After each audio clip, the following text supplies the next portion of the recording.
Yo, so the latest classic Doctor Who episode that I took time to watch and somewhat review, Underworld from 1978. This this, this one, when I posted that I received this one, or that I had this one in my classic collection, some people were like, "That's one of the worst of Tom Baker's stories." And I was like, "Well, okay, evidently people aren't fans of this one." But watching it through, while I don't think it's brilliant, and while I don't think it's one of the best of Tom Baker's stories, it is still a classic Doctor Who story, and I do feel pretty good for watching it. So you got the Fourth Doctor, portrayed once again by the magnificent Tom Baker, his companion Leela, played by Louise Jameson, and their robot dog K9, voiced by John Leeson. They've somehow reached the edge of the universe and come across a ship, the R1C. Aboard the R1C are people from the planet Minyos, known as Minions. And the Minions are regarded by Time Lords as something of a great failure, or an absolute disaster. The Minions used to worship the Time Lords as gods, used to think of them as gods. But then apparently when a great civil war broke out on their planet, the Minions ended up banishing the Time Lords, and the Time Lords then adopted their policy of never interfere with the affairs of other peoples or planets. So, but then when Minos was destroyed, the Minions took to two ships, the R1C and the P7E, and went off to find themselves a new home, somewhere else. The Doctor, Leela, and K9 have encountered the R1C, which is now looking for the ship, the P7E, which contained two rods that contained all the genetic material needed in order to recreate the Minion race and ultimately populate a new planet. To which they've tracked the signal from the P7E down to a spiral nebula at the edge of the universe. And aside from managing to avoid a rather grisly fate where their own ship is nearly turned into a planet itself, they discover another planet which, thanks to kind of increased gravity, had formed around the ship, the P7E. And aboard this planet, around kind of beneath this planet, you've got the descendants of the original kind of minion people who work as slaves. The slaves have to gather rocks all day long, to which the rocks are then used by machines to turn them into food in order to feed the people to keep them going while they scavenge more rocks. It's a little weird. But the slaves report to guards, who are seemingly one level above them. The guards then report to seers, which are robots. You have robots with kind of large gold domed heads and seemingly three rubies in the place where their eyes should be.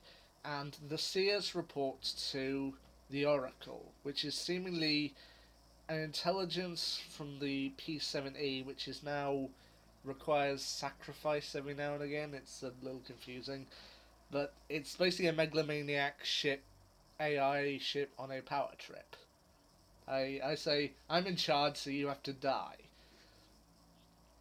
But once again, as I said, it's a little silly, but then again, it is still classic Doctor Who. It's still got that charm to it. I mean, once again, as I've said with other previous uh, classic episodes, there are a little. The effects aren't that great. I mean, you can clearly tell when something is an actually built set and when something is green screen, to which they do use green screen quite a lot for some of the underground scenes. But once again, this is still a story from 1978, and it is still a piece of classic Who. And similar with the last classic Doctor Who episode I reviewed, that being the Time Monster, that being my first encounter with Roger Delgado as the Master, this is still my. This is actually my first encounter with Leela. I mean, I knew of Leela, I knew she was a companion aboard the TARDIS, but I hadn't actually seen any of her episodes.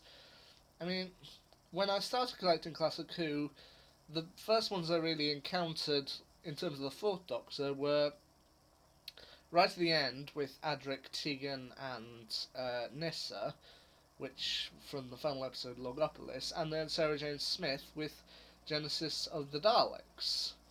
So yeah, I'm still kind of discovering things while going through the episodes, and with the appearance, with the addition of Underworld, this is my first encounter of Leela, who, from what I gather, is kind of like an Amazon warrior or something. She was a warrior from a planet where it was all warrior women. I'm not entirely sure. My apologies if I get that wrong, but yeah, this was my first encounter with her, and my first encounter with classic K9. I mean, we all know K9 did come back in the new series for a while, and you know what? Here, I can see he's good. I mean, I was a bit worried that K9 in the classic series might be a bit of Deo Ex Machina, something to get the Doctor out of any scrape he gets himself into, but no, K9, I think they use him just the right amount in the classic series. He's not there to solve every problem, but then he proves his worth, and he is a fun character to have around. I'm glad they didn't keep him around forever, because, well, a robot dog, that's a cool gimmick for like for a few episodes or so, but then after a while it kind of made squander a little bit. But you know what, I'm glad to see K9 in there. So overall, what are my overall thoughts on Underworld? Well, I I can see it's not one of the best episodes of classic Doctor Who, but then I can see the good in it. I'm still discovering classic Who, and you know what? This was a pretty good one to lump in.